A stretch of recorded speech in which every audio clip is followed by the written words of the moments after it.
Quando era candidata à presidenta da República pela primeira vez, a ministra Dilma Rousseff foi à Rede Record, na companhia daquele que seria seu chefe da Casa Civil, Antônio Palocci. Aí eu perguntei a ela diretamente: ministra, quem é que salvou a Globo no início do primeiro governo Lula? A ministra Dilma Rousseff fez assim com o braço e apontou. Foi ele, o Palocci. Antônio Palocci foi o primeiro-ministro da Fazenda do governo Lula. E ele recebeu essa importante, patriótica incumbência de salvar a Globo. Como terá ele, Palocci, ajudado a Globo? O repórter da Rede Record, Luiz Carlos Azenha, sabe. Segundo estes documentos da Receita Federal, naquele período em que quase faliu, a Globo conseguiu comprar os direitos de transmissão da Copa do Mundo sem pagar impostos no Brasil. Uma operação fraudulenta escondida atrás de uma empresa de nome Empire, Império em inglês. O Azenha conhece em detalhes as mutretas da Globo no campo do futebol. Ele é um dos autores do livro best-seller O Lado Sujo do Futebol. A única situação que eu discuti com o BNDES Créditos foi em situações de empresas que iam entrar em falência, que eram empresas de grande porte no Brasil, e cuja falência poderia significar uma fila de falências de muita repercussão. Empresas da área de comunicação tiveram problemas sérios nesse período.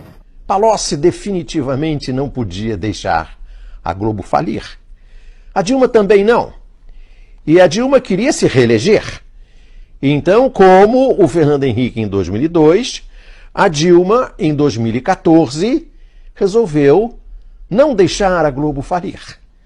A Globo estava quase falida e enterrada de dívidas na Receita Federal.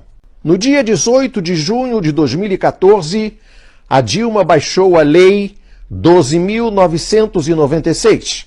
Era para perdoar a dívida da Globo, além de outros poucos devedores da Receita. O prazo para aderir era até o dia 25 de agosto.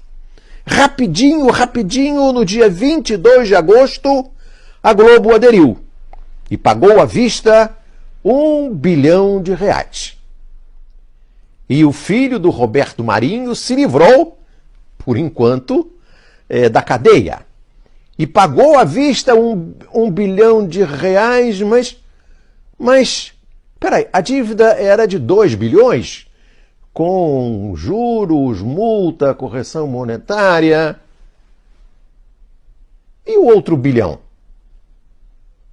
O outro bilhão? O outro bilhão o gato comeu. A Globo deveria ter simplesmente comprado os direitos de transmissão e pago os impostos. Ela não fez isso. Ela criou uma série de empresas para que uma dessas empresas herdasse os direitos e esses direitos passassem para a Globo como que por osmose, assim, sem que houvesse o ato de comprar os direitos diretamente pela Globo sem pagar os impostos. Um filho do Roberto Marinho, um dos homens mais ricos do universo, encana numa cela comum. Cela comum, sim, porque os filhos do Roberto Marinho não têm diploma universitário. A Receita Federal acusou a Globo de simulação. Multou a empresa em 150% do valor do imposto sonegado. Pretendia processar um dos donos da emissora, José Roberto Marinho, por crime contra a ordem tributária. Mas o Brasil é um filme pornográfico. Como diz o Azenha, aí a essa altura se assistiu a uma cena de cinema. Quando a denúncia veio à tona, o valor devido pela família Marinho aos cofres do governo brasileiro, com multa e juros, já passava dos 600 milhões de reais.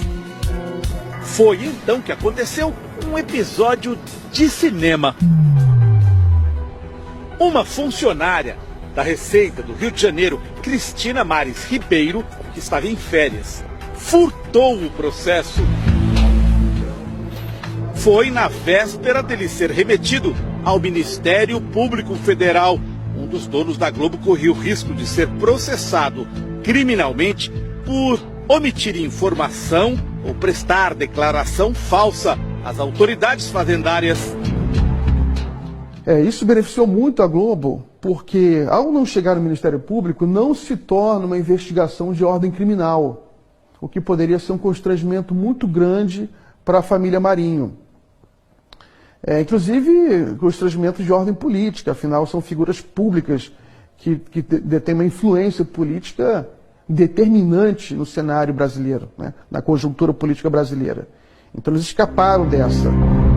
A mulher que cometeu o furto foi condenada a 4 anos e 11 meses de prisão, mas passou menos de uma semana na cadeia até receber um habeas corpus do Supremo Tribunal Federal.